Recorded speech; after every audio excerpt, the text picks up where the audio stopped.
All right, everyone, it's time for the second half of our player grades for the 2024 season for Orange County Soccer Club. Last week we went through the first half of the roster. Now we're getting to the big minute players for this episode. We got some extra voices to help. I know last week you enjoyed it with just me and Dylan, but now we got some more voices to talk about this. Let's get this thing started. Welcome to the Show of Champions. This is the Orange and Black Soccer Cast.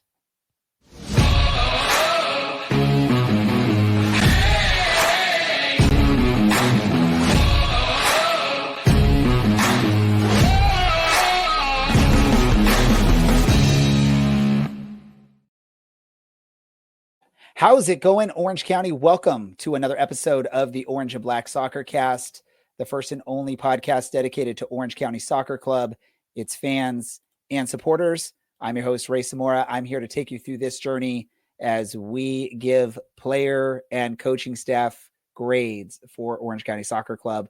Helping me out to this episode. First, the one that helped me out last week as well, we've got Dylan. Dylan, are you ready for more grades? I've got a nice big bottle of beer with me. So much like your teachers and your professors all through school, yes, I'm ready to do some grading. And if you missed last week, I was a little hard on Dylan last week, and I think I may do that again this week. That's why he's preparing with the big bottle of beer. Hey, helping out. Stick it up, Samora. Helping out again, or helping out now. He wasn't here last week. We missed him. Brad, how are we doing?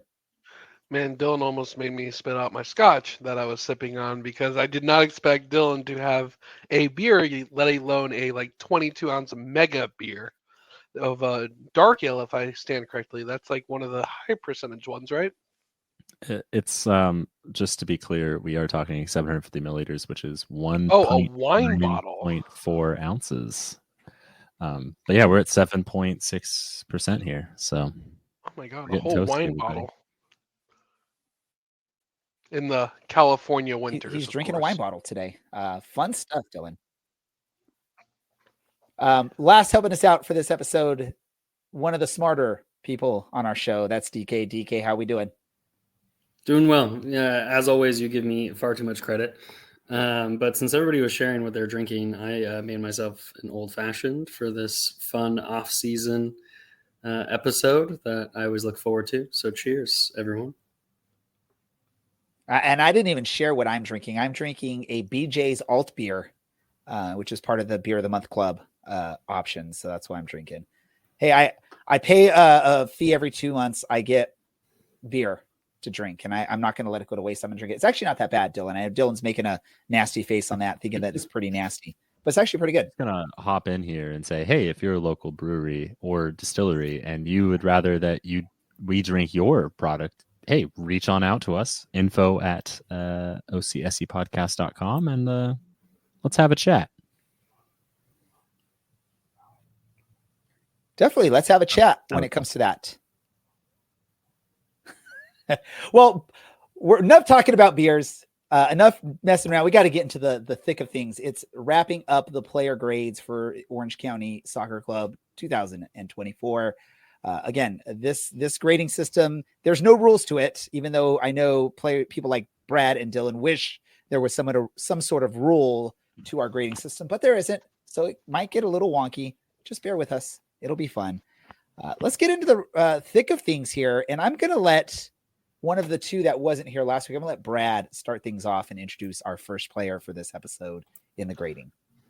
Yeah, our first player, I have no idea where you guys left off, Mr. Foxy. Okay, so we made it a decent amount down the list this year. Mr. Foxy played 17 games, 15 of those were starts, dealt with a handful of injuries over the course of the year. Major stats of concern that we concern ourselves with: 1 assist, no goals this year, 6 chances, and 2 yellow cards. Ray, since you threw me on the spot first, I'm going to ask for your grade first. Ooh, you're putting me on the spot after I put you in the spot, and I'm not even ready to share my grade, but I will do so. I just need to clear the hiding spot for me. I gave Andrew a B-. I was pleased with the moments he was on the pitch. If you weren't with us last week, Brad and DK, I'm not going to penalize him for being injured like one of our other co-hosts on here seems to like to do. I felt like he was solid, could have done better, but could have been a lot worse. So I gave him a B-. Let's potato it over to Dylan. I and no disrespect, Andrew, I gave him a C plus. I think he is a great player, and availability is kind of an issue. I think. That being said, he was reliable when he was called upon and did everything needed. Much like a handful of people that we'll probably talk about, and we talked about last week, he suffers by nature of being a good player, and thus expectations are very high for him. DK? Yeah, I mean, I have to agree with Dylan on basically everything that he said. I also gave him a C plus. And I think it just kind of comes down to that my expectations were a little bit higher for him. I think he had some really good games. I think he had some fairly just okay games.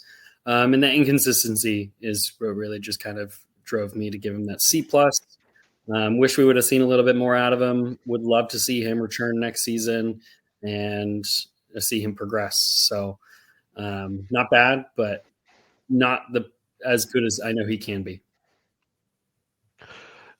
Since I started this off, I'll go last. I actually think that a C grade is a worthy grade for him. And this isn't a knock on Foxy, the player, as we know. And this isn't even a knock on his health. Unfortunately, when it comes to Andrew Fox's grade, I think he was just simply beat out when he was healthy by both Powers and Knockham for those two center mid opportunities. And when he's beat out by given two legends of Orange County, it's going to knock you down the peg a little. When he was on the field, he was good, yet not stellar.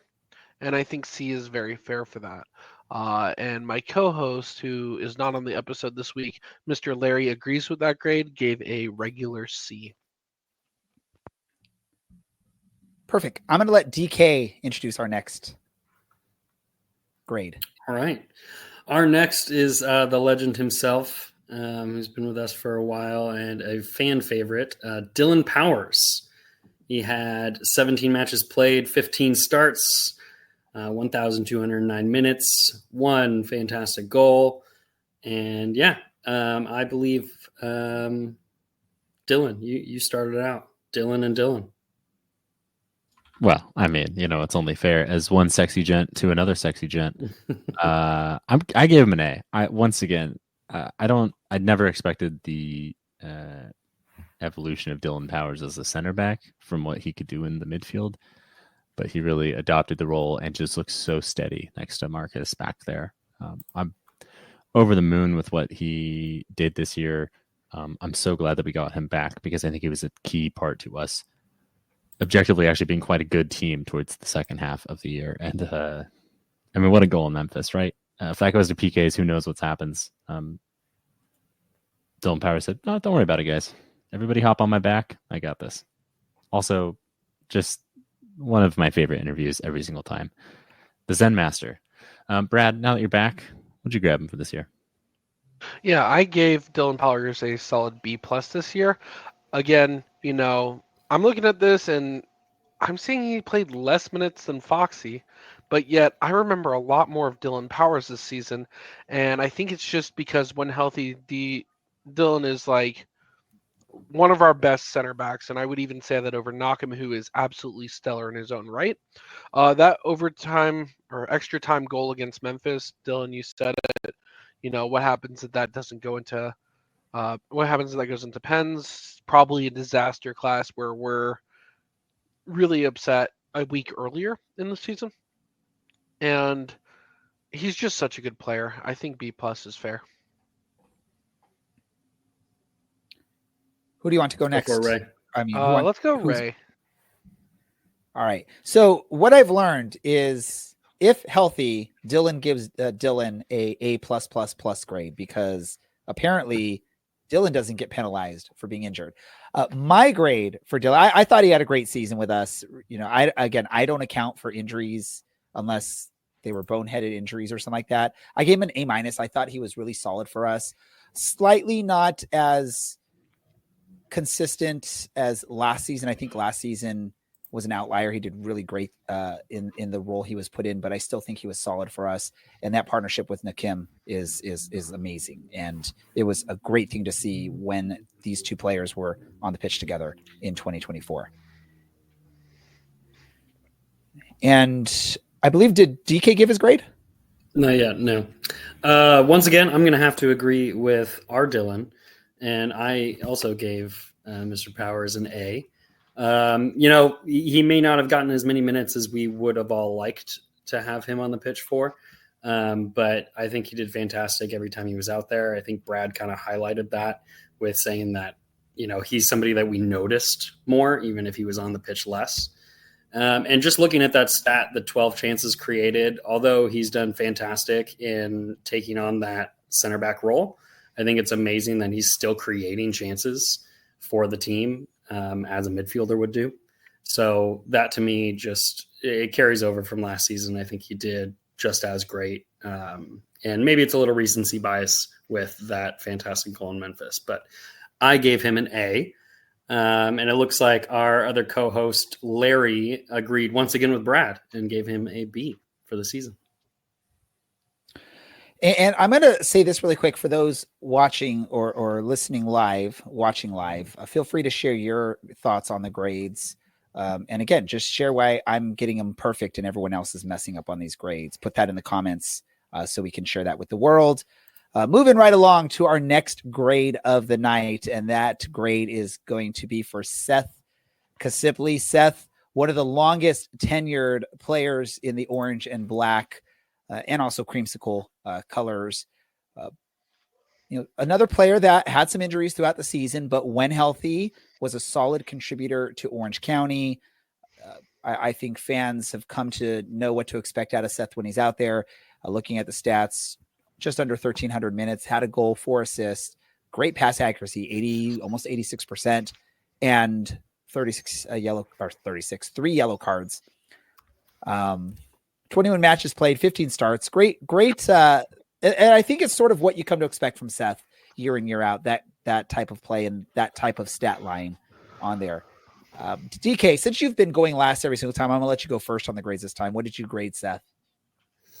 I've been going back and forth with Seth just the past few days of either B+ or what I decided to finalize on, which is an A-. And I think what kind of did it for me is just getting reminded that he did have 4 assists of the season. Again, I think, every time Seth was on the pitch, he was extremely helpful to the squad and kind of crucial while he was there. So I loved what he did. I think it was just like last season, one of his better seasons for Orange County. And, hopefully he just keeps getting better and better. And hopefully that means we'll see him again next year. Brad. Yeah, Seth Kasipli, I'm a homer. My grades are always inflated when it comes to former Reno players. And, Seth, we know what to expect with him. He's going to put in a lot of good performances. He's not going to make the mistakes that you see the younger guys make. He's not going to be the flashy player. And therefore, I gave him a B+.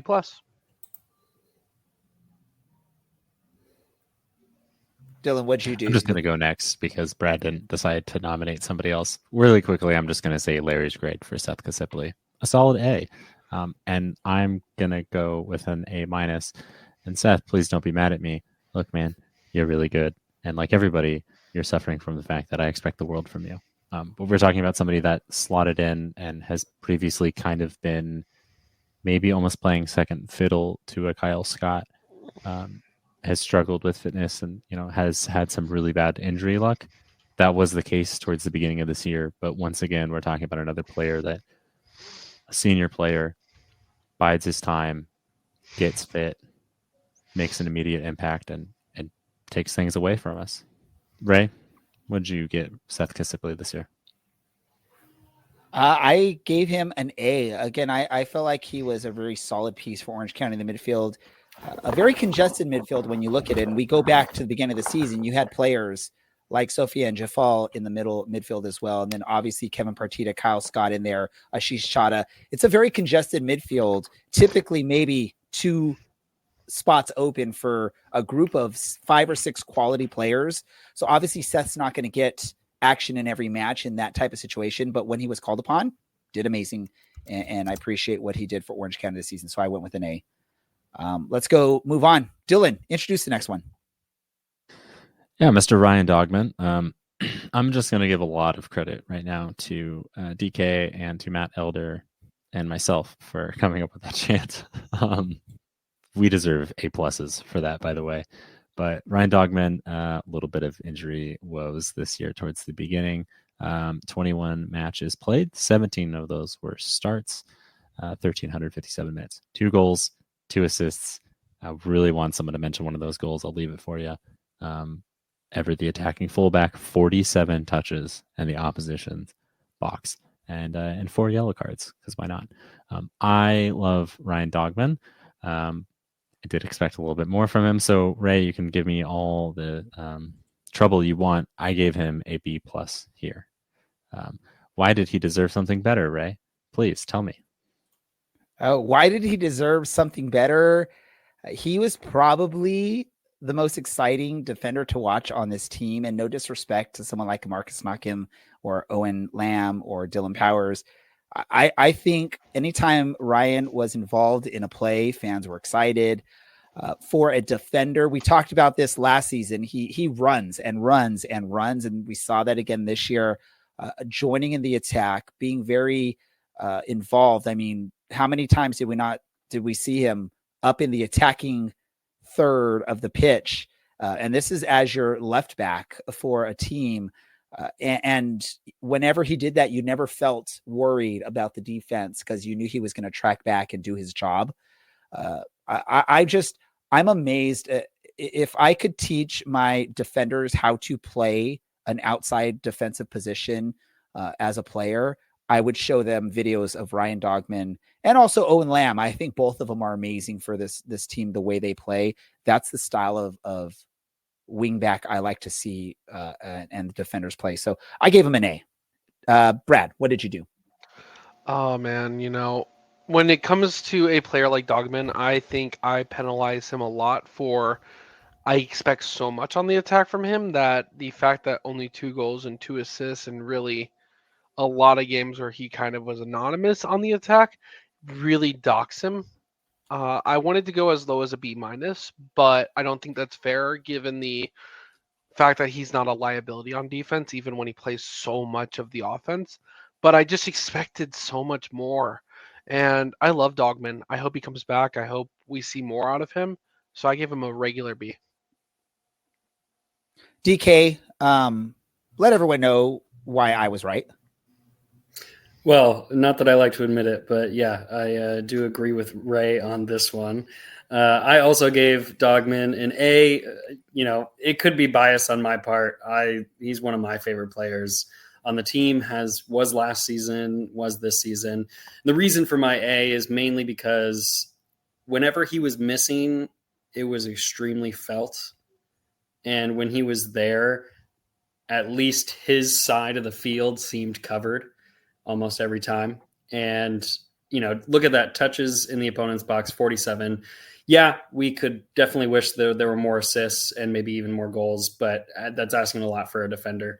And I think he did exactly what he was supposed to, and I think he propelled the team forward every time that he was there. So I gave Dogman an A, and I hope he's back next season solely so that I can sing his chant more and more and more. Oh, and Larry, I believe, agreed more with Brad and Dylan, and he gave him a B as well. Yep, a B from Larry, but let's not worry about that. DK was correct on his assessment of Ryan and the grade. Dylan, you wanted to chime in? Yeah, I just want to say I gave him a B+.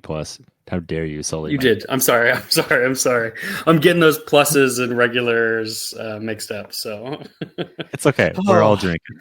On to the next player, please, producer Andy. Ashton Miles. Where to begin other than I didn't expect him to play, and then he just kept playing. And he never seemed to have that big drop off that a lot of young players and especially young defenders seem to have. He was resilient. He played through a really torrid time for the club, but he was always available.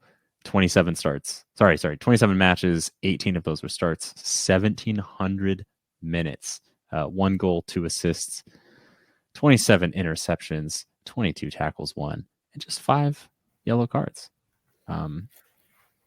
He is a player I'm so excited to see the future of Ashton Miles. I'm so excited to see him hopefully with Orange County next year, and also just where he's going to end up 5 and 10 years down the line. Because again, we are talking about somebody that is 18 years old, which is incredible. He might be 19 now. Point being, we love Ashton Miles the same way that we love Dylan Powers. I gave him a B+. And Brad, if you don't mind, what'd you give him? Yeah, I hate to go and play the spoiler for you. He's 20. Have 2 years really passed? Yeah, he is still, still very, very young in comparison to all of us old folks here on the retirement podcast. But, Ashton Miles, he, like you said, was on the team during a very difficult time morale-wise to be on the team. Still a good defender. I don't think defense was the problem on those teams minus the Louisville and the Charleston games. And I don't think that he was really a part of that nonsense badness. I gave Miles a B. No issues with him this season. DK, what do you think? Yeah, I'm right there with you, Brad. That's an academy prospect from Orange County that has made his way to the first team and made a splash this season, which I think, like Dylan said, nobody expected, but everybody was pleasantly surprised to see how well he held up, being in the first team, getting 18 starts, which is just fantastic from one of our academy kids. I think a B, simply because I don't think that he was, perfect. Not that any of these players are perfect, but I think he has a lot to still grow, and I think he has the time to grow with that. And I'm really hoping that he does all that growing and progressing with Orange County. So hopefully next season we can give him a much higher grade and we see even more starts. For my grade, and let me just, before I even share my grade for Ashton Miles, I'm going to say this. If there was a betting line for over under for minutes played for USL players, regardless of where the number would have been set, no one would have picked over for Ashton Miles heading into the season. He surprised us. Like Dylan said, he kept playing and kept playing and kept playing. The only reason he lost playing time is because there are 2 absolute beast legends in front of him in the pecking order. And I'm not even looking at Andrew Fox, who I think was ahead of him in the pecking order also. But you have Marcus Knockham, Dylan Powers, who, regardless how well Ashton was playing, if those 2 are healthy, they're the ones starting and getting a majority of those minutes. Only reason Ashton didn't get more minutes this season and more playing time. And it was one of those things where you look at, you weren't really that nervous when he was in there. Yes, he made a couple mistakes. He's a young player. It was his first year getting full-time minutes. I talked about it last week. I grade a little bit on a curve when it comes to younger players. I might be a little bit more lenient because I'm looking at the production from them based on the experience and the future. For Ashton Miles, you all were wrong. He deserved an A- this year because he was amazing when he was on the pitch. And again, only reason he didn't get more minutes was because of the great center backs we had on this team this year. I think, Brad, it sounds like you want to jump in. Yeah, I got one more thing to say. And, big shout out to Ashton Miles' character. Who remembers him coming on the show this year with an American flag in the background and just being one of the most wholesome guests we've had all season. Captain America. Yep. Before I move on, Larry's grade was a B+ for Ashton Miles. So let's go ahead and move on to our next player. So, big typo on this slide here. It looks like we should be at 1,691 minutes for Mr. Captain Marcus Knockham. And, where to start with Knockham? I will go first this time. He's a beast, just like all of our center backs that we have on this team, all 4 of them who got good playing minutes this season. Defense was not our strong suit. And unfortunately, We needed them to be in the forwards. Knockham, though, great player. I gave him an A- on the year, and I don't think that that's a bad grade for him. Dylan, what say you? Yeah, first I'm just gonna offer Larry's grade because I don't know, it's fresh in my mind. He gave Marcus a B, so everybody, yes, Brad's making a face for those who are just listening. The next time you see Larry smack him, I don't know, that's insane. That is far too harsh. I gave him a B plus, which I wrote that down last week, and on second thought, feels like it should be an A minus, if not an A. I will say that the resounding thought or memory that always pops its way into my head is anytime that he scores, he finds the County Line Coalition. And for years, all we wanted was a player to acknowledge us after scoring a goal, coming over to us, whatever it is. Marcus does it every single time. The vibes are immaculate. He gives Dylan Powers a run for sexiest player on the team. It's a 25-man tie, actually. DK, what'd you give him? Since the man crush continues. Oh yeah, huge man crush from me as well.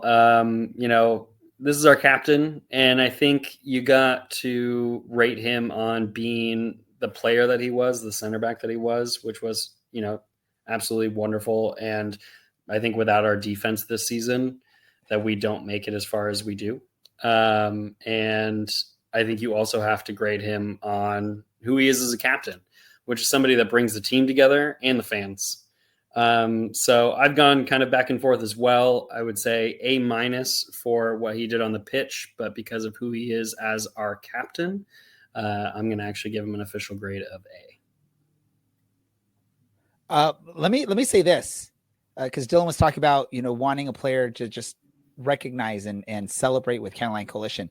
If we recall, when he scored the below the belt goal, he started running in the wrong direction and realized it halfway through, ran around the goal and over to CLC. That's how much Marcus loves celebrating with the fans, especially the CLC. It was an amazing thing to see on there.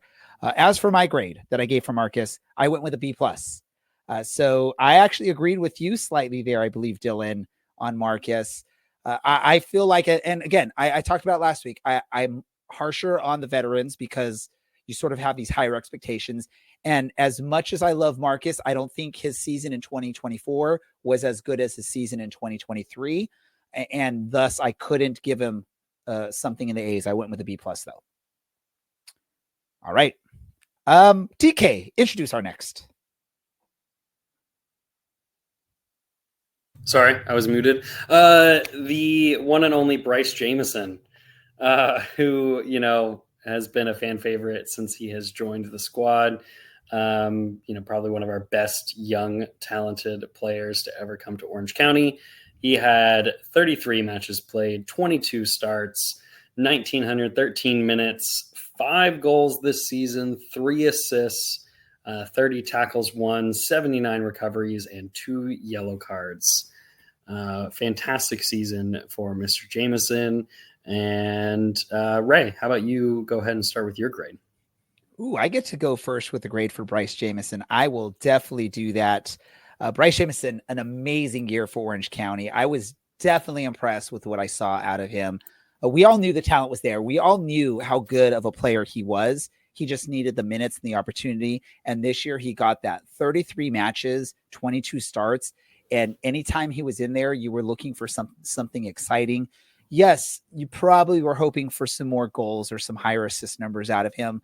But again, remember, he's a very young player out there, 18 years old. Now, obviously, it sucks because we all know his future is not with Orange County. That's an obvious statement. I don't think anyone can disagree with me there. But we had a magical season from him this year, and he proved that you put in the work, you get the opportunity, and Orange County is going to give it to you. You're going to have some nice big things coming your way. And I'm anticipating some big future moments for Bryce Jamieson away from Orange County. Here's my first perfect grade of the year. I gave Bryce Jamieson an A+ in 2024. Dylan, I know your grade isn't going to be as perfect as mine, but what did you give him? I gave Bryce Jamison an A. A young player. Just wow. I think so much about the brace that he scored in Colorado. It just, sure, 18 puts the team on his back, and unfortunately we couldn't get it done for him that day, but he deserved to be out there. We all year long we talked about, when are we going to see Benjamin Barjolo? When are we going to see Benjamin Barjolo? Hey, sorry, Ben. Bryce Jamison is in incredible form playing in front of you right now, so ride the pine for the time being. But I just love a player that's unpredictable. That is the adjective he used to describe himself, and I'm thrilled with what he offered. I hope we get to see him next year. Something tells me he has earned a spot at the next level. And so I'm rooting for him wherever he ends up. Pass it on, Dylan. Yeah. Sorry, Brad. Why don't you just take it from here? I'm dropping the ball. I understand. You totally pulled a Brad on passing it off. Unfortunately for me, while I think Bryce Jamison is one of the most talented players on our team, I wish I got to saw a little bit more of that talent actually come through on the field. I would just look fondly back at when he scored a brace against Colorado Springs, and we had him on the show that weekend, and we got to talk about it. Unfortunately, that was in a losing effort, but other than that one game, and he had a couple more great moments, there were so many times where I was watching the game and he was playing, and I'm like, where's Bryce? I know he's one of the most talented players out there. He's fast, he's skilled, he's good on the ball, he's good off the ball, but I don't see him out there. And he was out there in those games, and I just really, really wish that we got to see him really put in 10 goals this year. I gave him a B. I'm probably harsh, but I'm a harsh grader. DK, save this from me being a negative Nancy. Yeah, I'm glad we didn't end on Brad there with the downer. I definitely do think that you're being harsh, but I understand a little bit of what you're saying. I think the beginning part of this season, there was a little bit more to be desired from Bryce. And I think that we saw the reason that it was more to be desired is because of what we saw last season. But I think, you look at, won that Colorado Springs game, I think one of the best goals for the team all season. And then the second half of the season where he was just absolutely dominating on that side and, really being somebody that brought it into the final third for us so many times. I think he had a fantastic second half. Unfortunately, because of that, I can't give him like a perfect score like Ray, but I say an A- because he was still absolutely stellar, and came into his own, when we needed him to. Oh, and then Larry gave him a B as well. So, man, Larry agrees with you, Brad.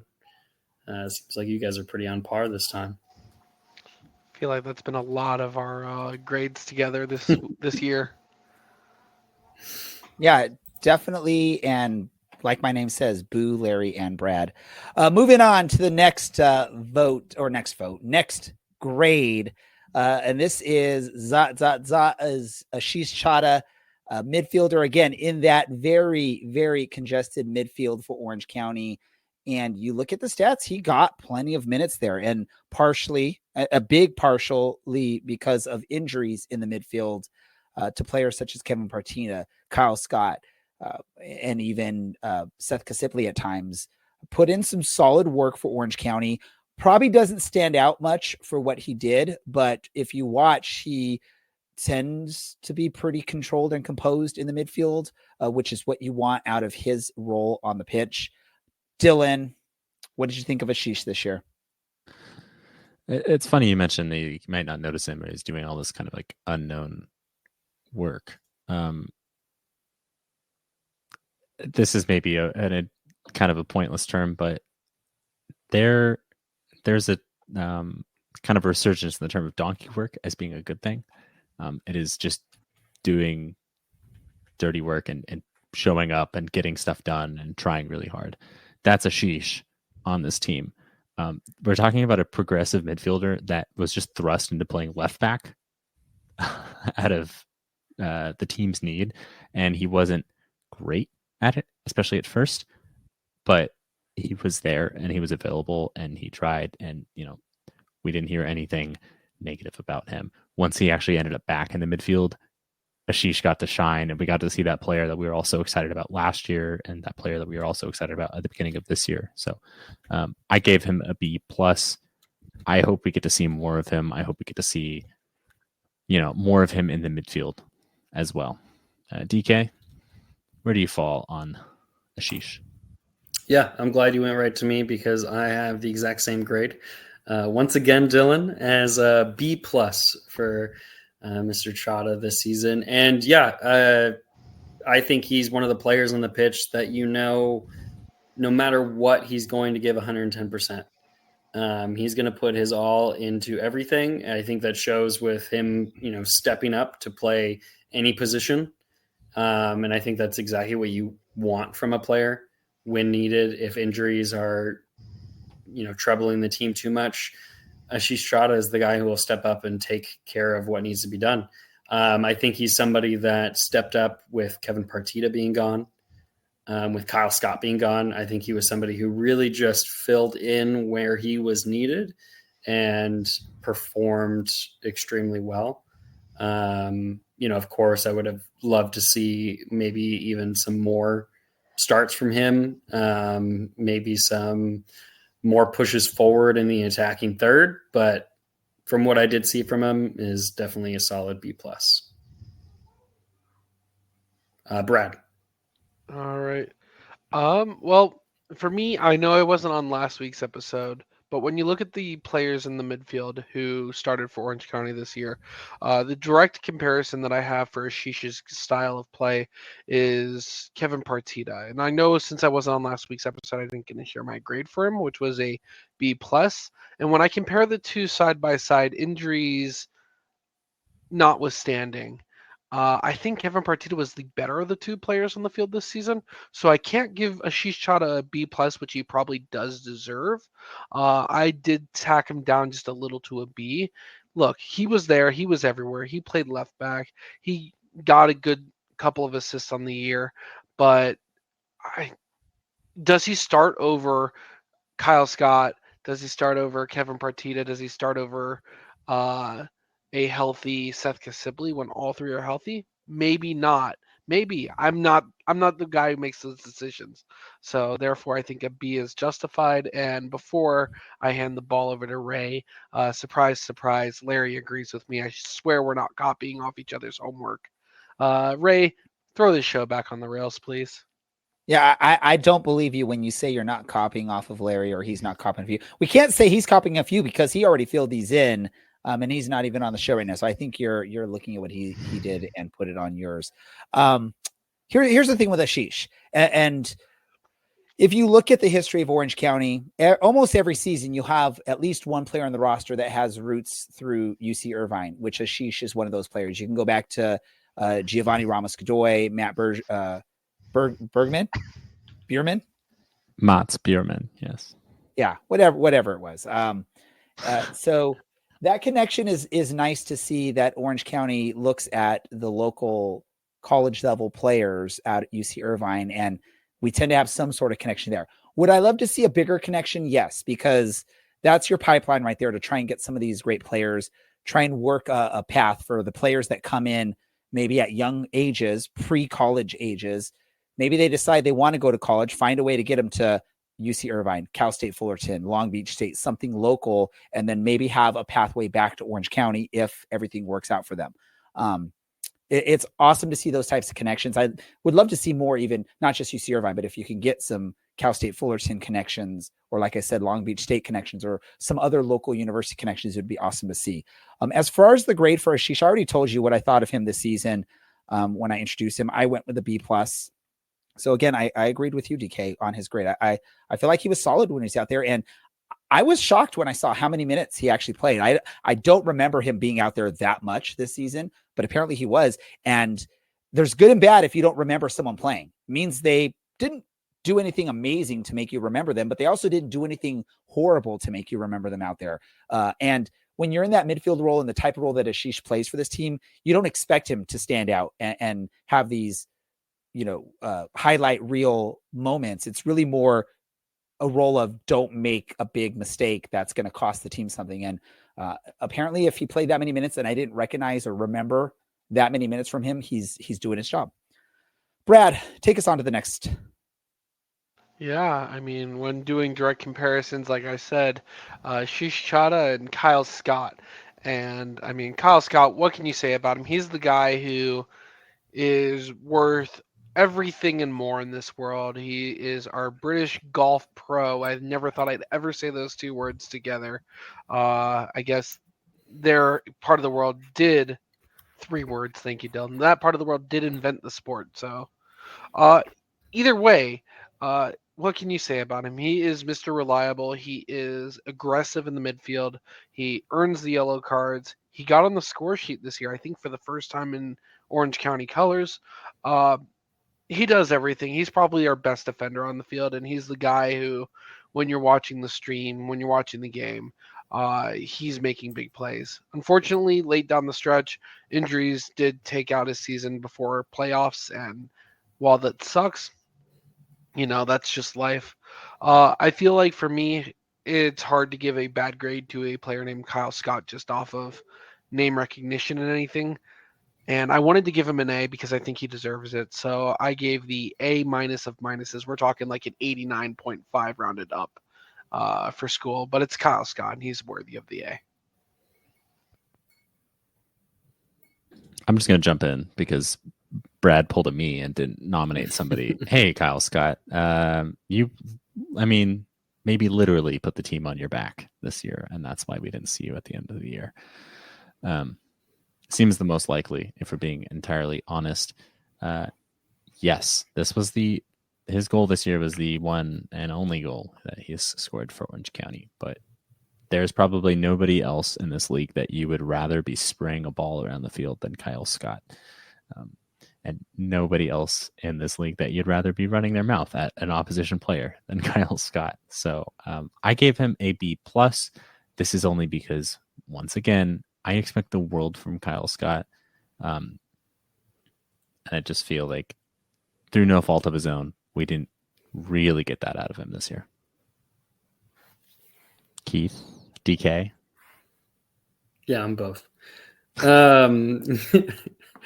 Yeah, I don't think it's a secret to anybody on this show, or if you know me in the stands, I love Kyle Scott. I think Kyle Scott has definitely been one of my favorite players in the last few years, and I think he's absolutely clinical to the midfield. I think when he's gone, you can feel him missing, and when he's there, he's the foundation for everything that happens. I was kind of going back and forth between a B+ and an A- with Kyle Scott as well, because I definitely don't think he was able to shine as much as he did last season. But I ended up going to an A- in my last thoughts, because a lot of the articles that I wrote, post-game analysis of, Orange County this season, was that Kyle Scott was the funnel for the team. Anytime somebody needed to make a pass, anytime somebody needed to get out of a bind, they passed it to Kyle Scott, and he was able to get it to somebody else, generally moving forward. I think Kyle Scott was absolutely crucial, and so to me, he deserves an A- for all the effort that he did, and we hope to see him back.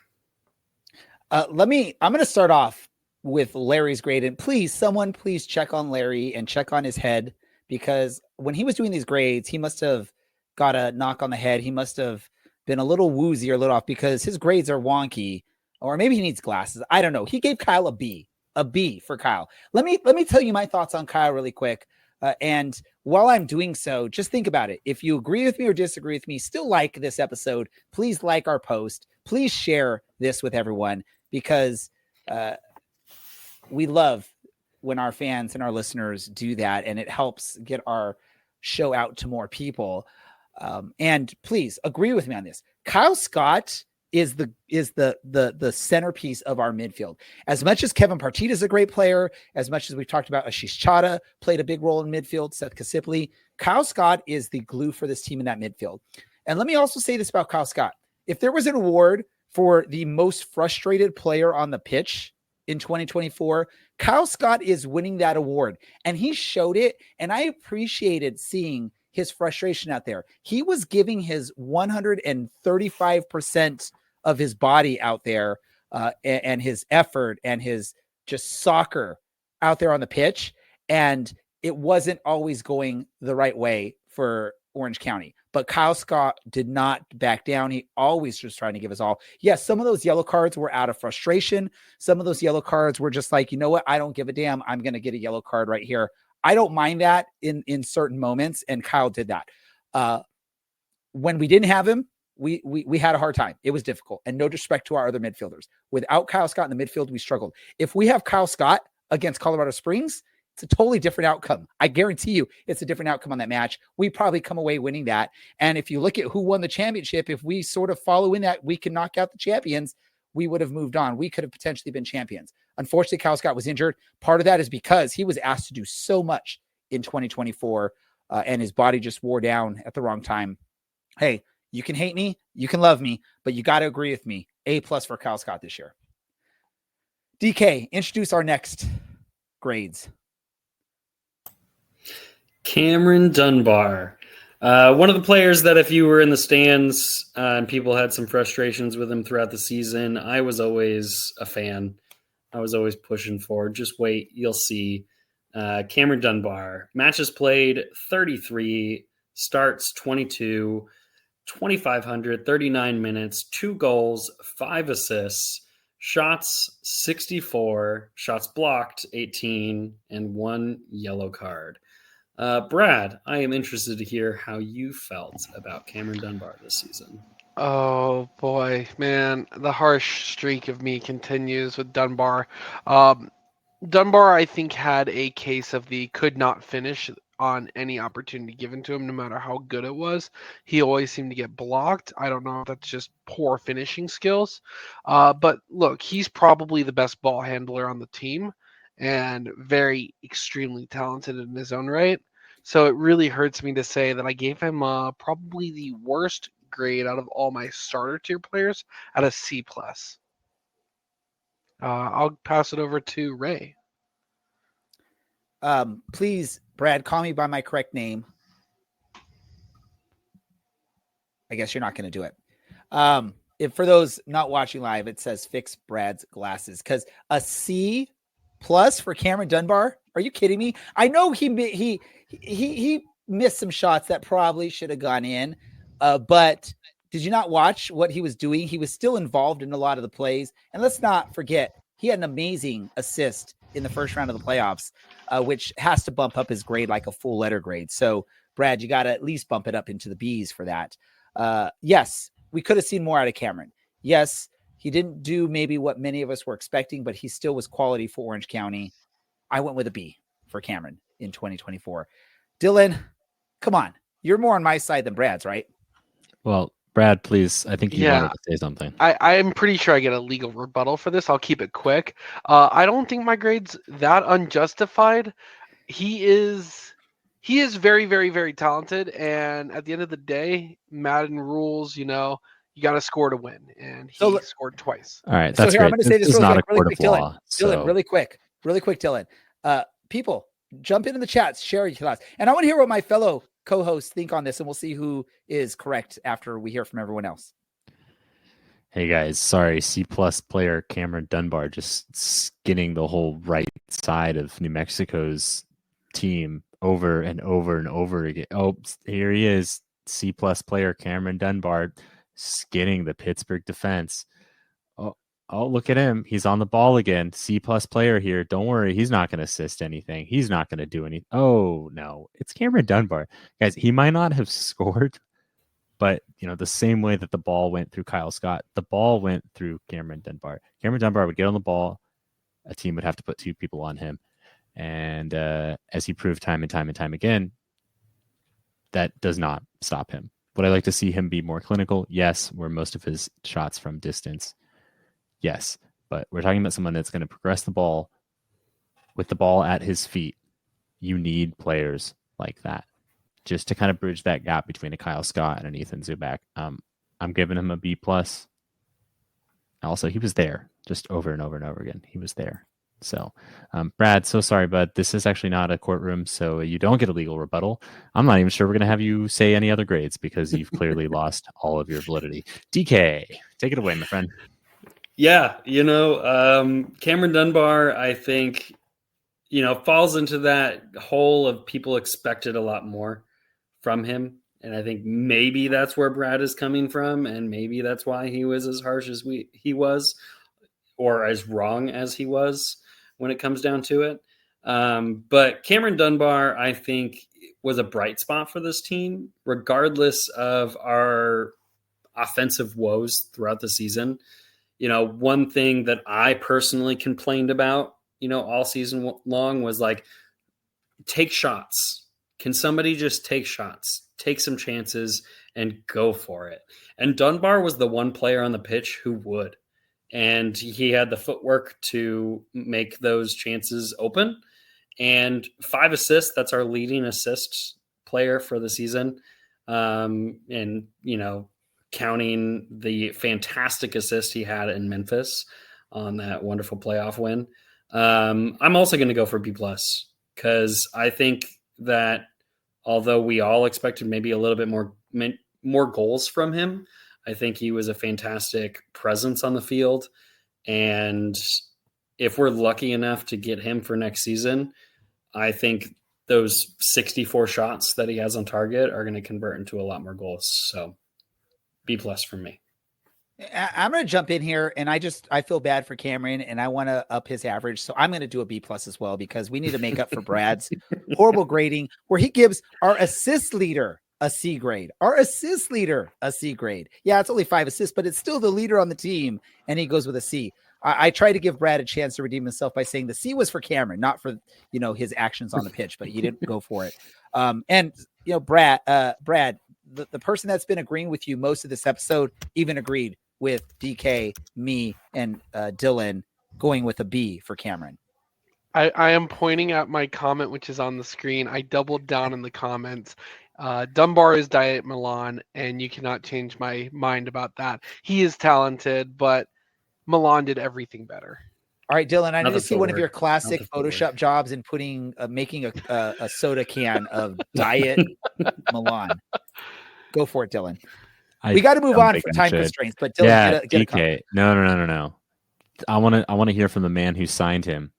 DK, please. We want Zubak. Ethan Zubak. Yeah, it's been kind of a running joke with the CLC this whole season that I'm the one who signed Ethan, because the whole beginning of the season, I was like, just wait, guys. Kind of similar to Cameron Dunbar. Just wait. He'll do something. He'll progress. You guys will see it. Just give him time. And everybody would churn to me every time he made a mistake. But Ethan Zubak, our leading goal scorer for the 2024 season, matches played 34, starts 24, 2,268 minutes, 10 goals, 2 assists. I don't know what SOT means, but duels won, 158, and 5 yellow cards. Shots on target. That makes a lot of sense. I couldn't think of it in the moment. It's okay, guys. We got English degrees. We don't do math. We don't know. Yeah, right. Yeah, exactly. I'm not looking at stats all the time.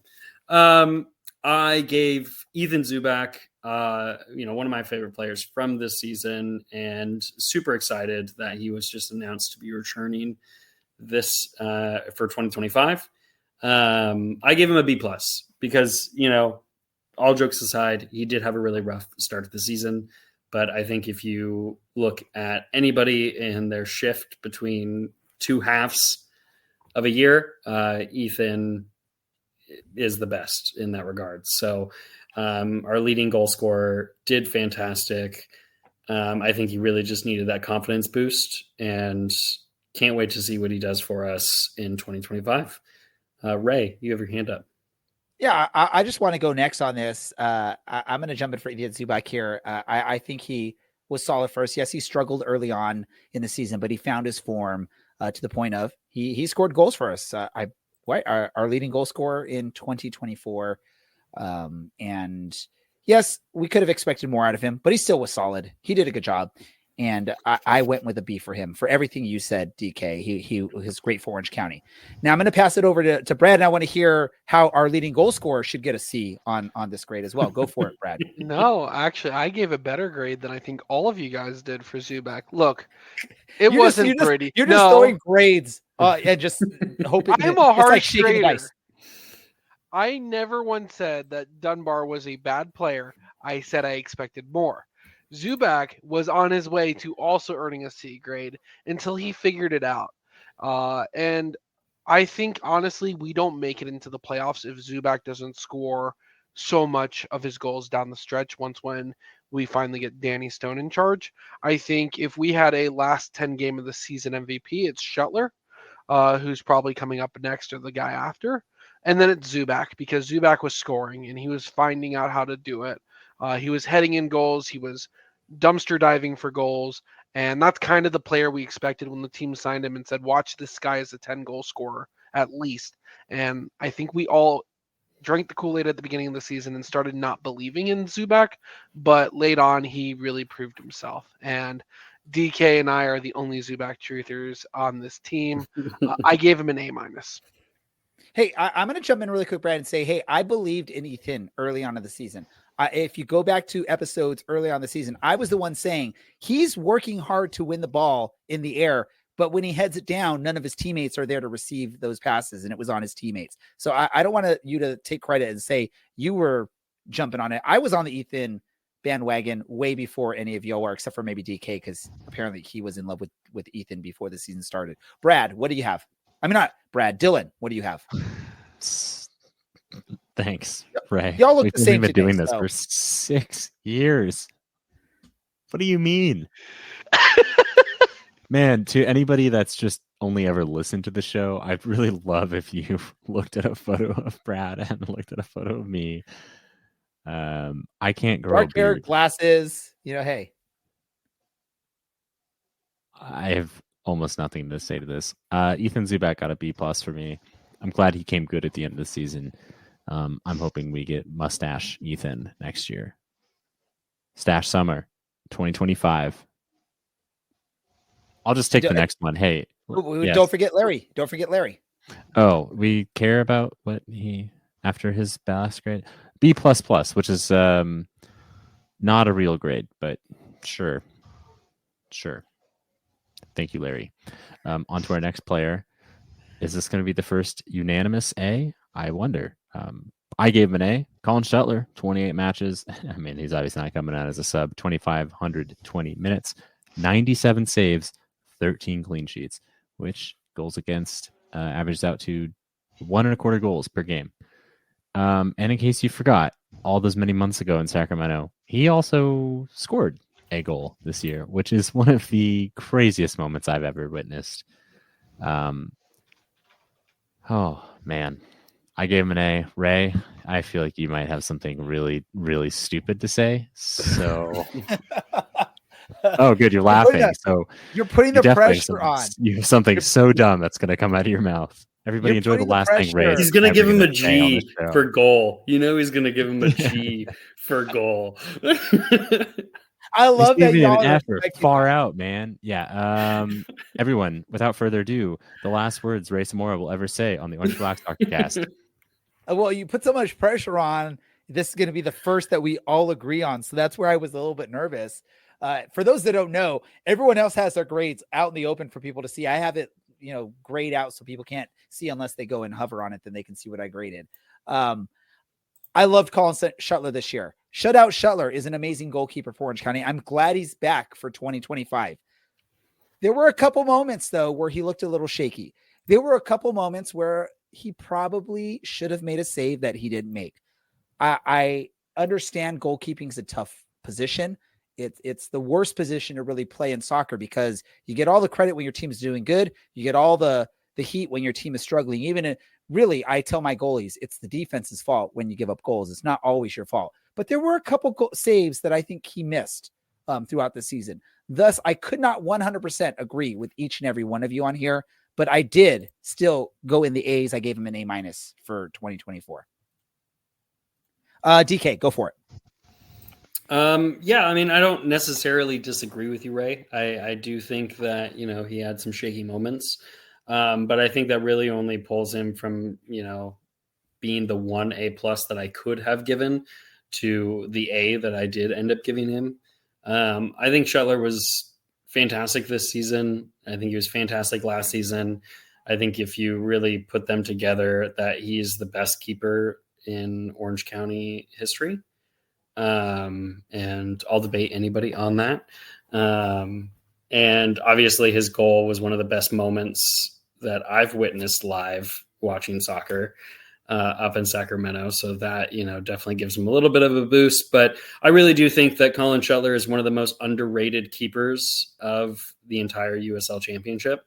And, was one of my biggest wish lists of that we get back next season. And luckily we got that announcement last Thursday. So Colin Shuttler will be with us for 2025. And I really do only think that he's going to keep improving with his confidence, with his skills. So I can't wait to see him get just keeper of the year for the league next year. And I'm going to say this really quick, DK. You gave me an idea for next year, just so you know, with your wish list comment. I'm going to tease it right now. We're not going to release what that idea is, but I'm going to make it happen next year, just so y'all know. Oh, also second best chant from the CLC goes to Colin Shuttler, courtesy of Chuck Eldridge. Awesome chant. Awesome chant. Did we get Larry's thoughts on Colin? In case we all missed it, he did give him an A. So we almost had a unanimous A, but someone just had to be different. I had to throw mine. I gave him I did an A. What did Brad do? Well, hold on. Brad we're about to find out. Brad doesn't get to talk because Brad, are you going to ruin our shout? No, I'm not going to ruin this. You know what? Brad, I had an A. Take the heat off of me that I'm not the only one that ruins this, right? Agree with me. All right. So I've been waiting all this time to boo this man. I should have changed my name to be Ray Can't Save. Anyways, it's a PG podcast here. I don't know what Ray was looking at this season. Sure, he made a couple bad saves. When you take the 6-goal Charleston game out, Colin Shuttler averages a 1.07 GAA and 13 clean sheets, most of those coming late on in the season. I have to save Colin Shuttler's stellar grade, so I upgraded mine from an A to an A+ so that the average goes up to an A, and Ray's blemish is off this show forever. Oh my gosh, Brad. So no, he is worthy of the A+, much more than the players that you gave an A+. And don't get me wrong, they're great players, but Colin Shuttler is the reason that this team got into the playoffs besides Zubac's goals down the stretch. And I think we have one more player to talk about, and we've already wasted enough time entertaining Ray's ideas. So that player is Mr. Owen Lamb, I believe. Yes, Owen Lamb. 34 games, 34 starts, and I'm just going to be quick with him. He is a stellar player. I really wish we got the offensive juggernaut out of Owen Lamb that I think we get. He scores some insane goals that should honestly win goal of the year or assist of the year. And we see him in the 2 years we've had him. We've seemed to be, accepting that he will score those crazy goals. And I gave him a B+ for this season. DK, what did you give him? I gave him an A. I think he was one of the best players on the pitch, and he played and started in every single game. I don't even know if he was ever subbed out.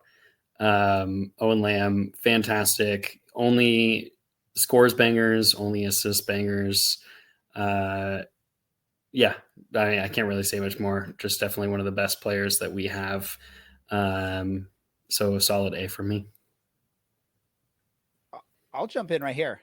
I'm going to jump in. Brad, you don't know if he was ever subbed off. Well, if he played the full 34 matches, it would have been 3,060 minutes. So he did get subbed off at some point or didn't play the full amount of time. Brad, what do you? That? I'm sorry, that. DK. DK said that. Yeah. Sorry. I was just thinking, Brad, you're crazy because of your crazy grading here today. Here's what I'm going to say with this, with Owen. And I do want to say, Bryce and Kyle, get on Brad here because he's like bashing you all for me giving you A pluses this year. Didn't think you deserved those. So get on Brad on that, Bryce and Kyle. And also, Owen, jump on it for Brad too, because I gave you an A plus. Owen was, for me, the best player of 2024 for Orange County. Consistent on the pitch, played every match, like DK said, scored goals, assists, had some amazing passes. Thus, he's an amazing player for Orange County. I think if he wasn't a right back, if he was a right wing, or if he was more of an attacking player, people would notice him more. But he's a right back. Sometimes you're hidden in that. But what he did from that position, just like Dogman did on the other side, but Owen did it more consistently for the whole season. And for me, was player of the year. I gave him an A plus. Whoever wants to go next that hasn't given a grade yet, go for it, because I'm over this. You're over I think this? it's you, Dylan. Is it because you? Brad's got me so frustrated with his crazy grading. Oh, poor Ray. I gave Owen an A. He's one of two people. I'm sure there's one I'm missing, or some I'm missing, but he is one of two players to ever play, basically an entire season for Orange County. Michael Roscoe was the other one to do it. He only missed 3 minutes. And as our beloved producer Andy put in a moment ago, he played all but 6 minutes against New Mexico, and he played 57 minutes against Charleston, which I like to pretend that match never happened, obviously. And it's probably best we all do. Owen deserves an A, and just his availability through such a torrid year of injuries was really something good for the team to rely on, and also just really something special. I hope he can kind of repeat that next year. Hopefully he doesn't have to play every single minute, but he absolutely has proven that he is a great right back at this level, and can do it defensively and can do it going forward as well. Did we get Larry's? Do we care? No, I'm just kidding. We don't care. Larry gave B. No, we don't care because I don't know what happened at the end of this grading. I don't know if this was grading fatigue or what, but Owen Lamb is not a B player. A B. Oh man. By all means, I love y'all. It's no disrespect to y'all. This is just all fun and games right here when we're talking about this. But honestly, y'all just don't know how to grade. I'm the only one that knows how to grade properly. I believe we're doing the coaches really quick here. And when I say coaches, there's multiple coaches. So let's get to the start here. Morton Carlson started the season with Orange County. A lot of expectations from the fans, from the club, from the team. And we look at him.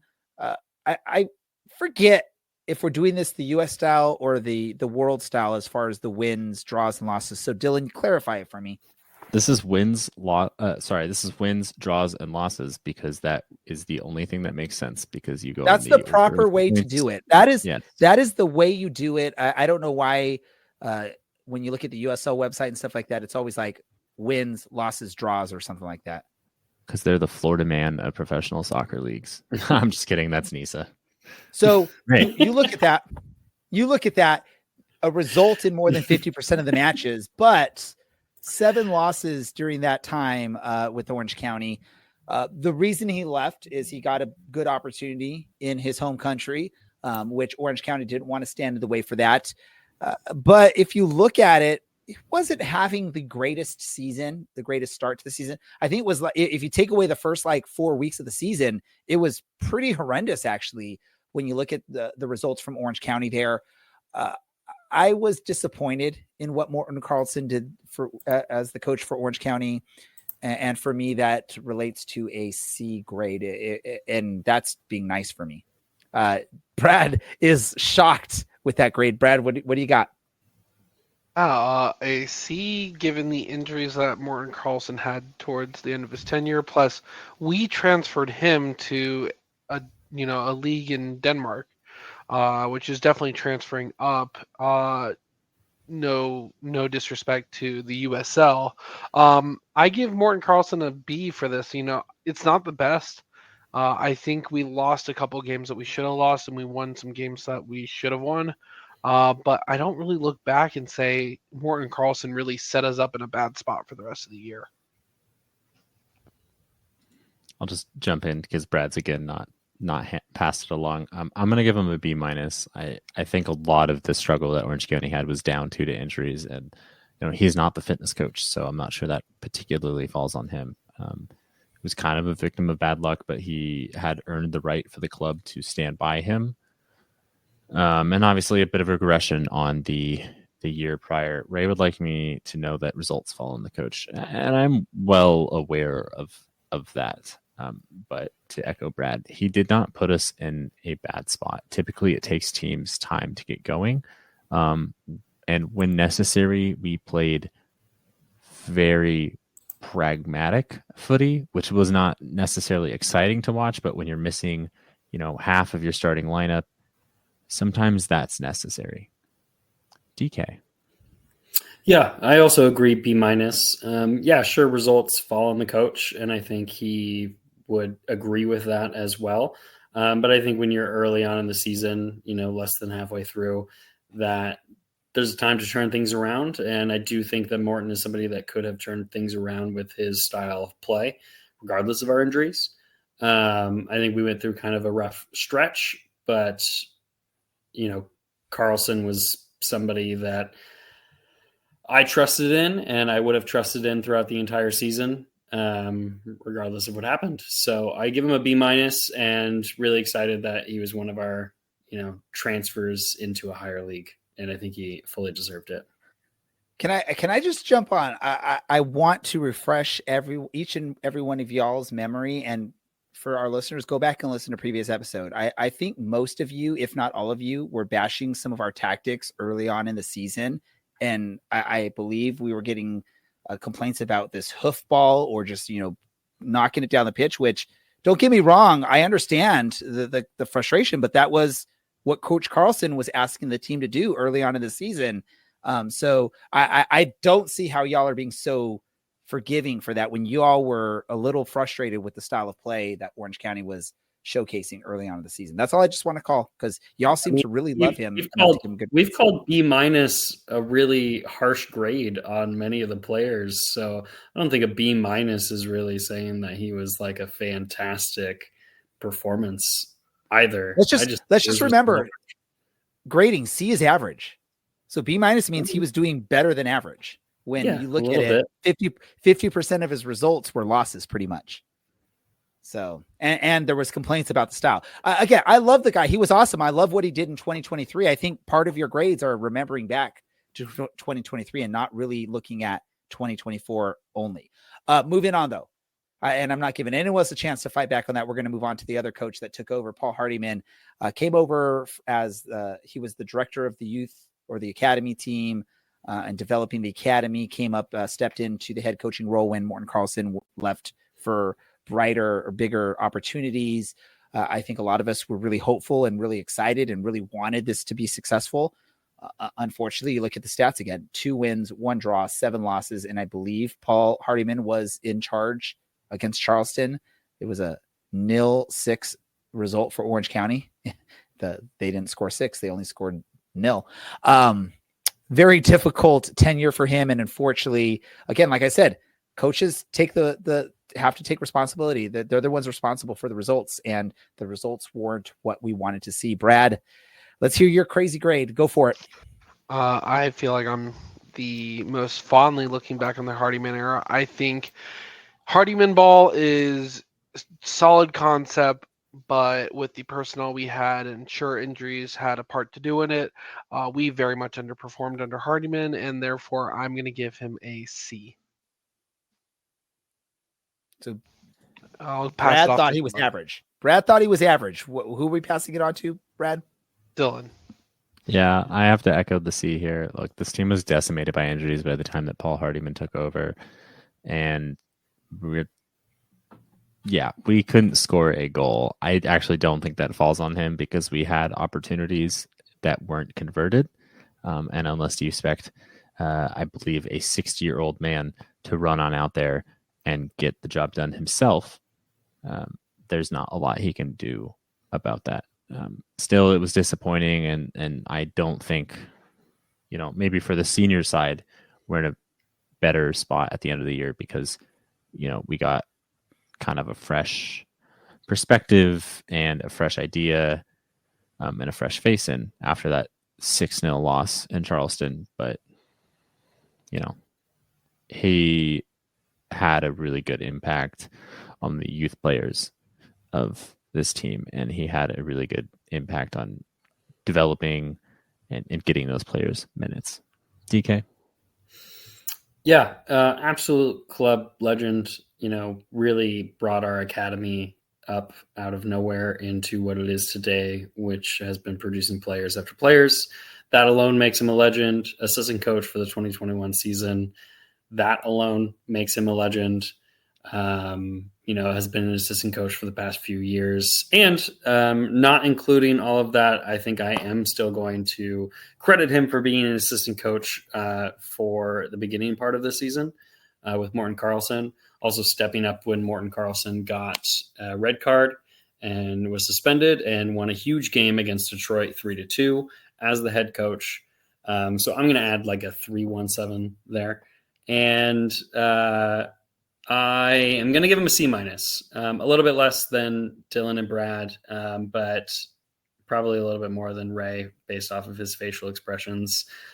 I don't think that he had the best of luck. I don't think that it was all his fault, regardless of what Ray says in regards of results are the coach's fault. I think sometimes it's the players' faults too.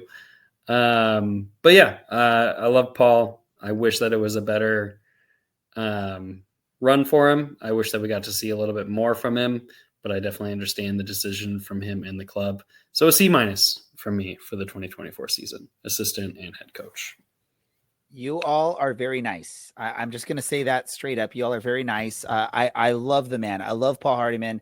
He was amazing as a guest on our show. He did an amazing job for the academy, but I'm strictly grading him on the results when he was the head coach of the team. As a coach myself, I 100% take blame when the team doesn't succeed, regardless if it was the players just didn't play or I came in and didn't give them a proper game plan.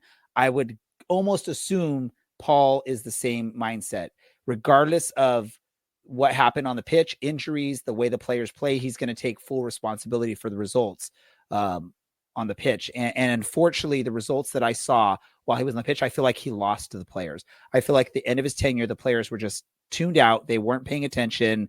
They were done with it. And because if you look going from his last match to the first match of the next coach, it looked like night and day. So there was something going on there. And unfortunately, like I said, the coach is going to take ownership for that most of the time. The coach is not going to go call out the players for what they did or for not playing hard or for whatever it is. And unfortunately, again, the results showed for me. And I want to go back now and look at the history of our grades that since we've been doing this. I don't think I've ever gone this low. Maybe I have. We'll have to check it, but it's going to be a D+ for me for Paul Hardiman. And I hate to say it, because I love the man. I love what he did for our academy, but strictly as the head coach for Orange County, I think it was a really a team in turmoil. And again, I don't think it's 100% because of what he was doing. I think the players shut it out. But again, as the coach, that's what I saw. Whew, last one. I know people are going to hate me for that one. I know my co-hosts hate me for that one. And I even felt bad saying D in front of anything because I don't think I've ever done a D grade. But moving on from Paul Hardiman, we moved to Danny Stone, which was a breath of fresh air for Orange County and their fans. Again, took basically a team towards the end of Paul Hardiman's tenure, went on and moved on, and Danny Stone turned the team around and really is the reason why this team went into the playoffs. They did an amazing job under Coach Danny Stone. They really succeeded. They really looked like a team that had a plan and were behind their coach 100%, which again, we didn't see towards the end of Paul Hardiman's tenure with the team. I'm gonna just jump in here and go first. I don't care what y'all think. I'm gonna give an A+ for Danny Stone in 2024 as coach. Dylan, you go. I'm giving him an A. I think he did really well, and he really got the players to buy in. And he was also, to give credit to Paul Hardiman and Morten Carlson, very fortunate that most of the team was fit when he took over. Still, he deserves the credit. 1.91 points per game is incredible, even if it was only over an 11-match run. DK. Yeah, I'm going to echo that. I definitely give Danny Stone an A. He, brought us out of a big slump this season. And as Dylan said, it was with a healthy squad, which is always going to be helpful for a coach to be able to work with. But I loved what Danny Stone was doing. I loved the tactics that he was doing.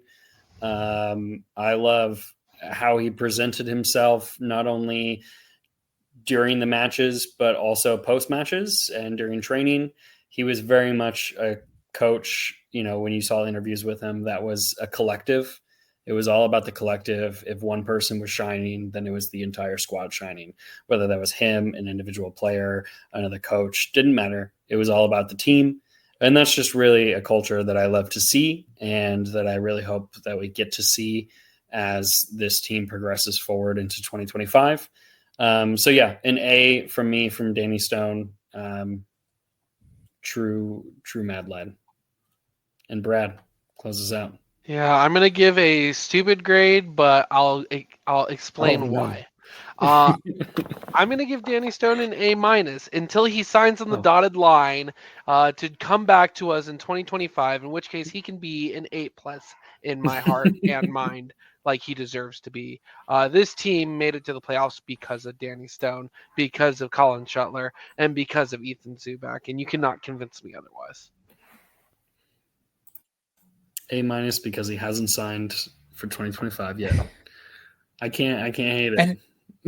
Well, but who knows? I mean, are we blaming Danny Stone for not signing, or are we now saying, Brad, that that the club has even offered the position to Danny Stone?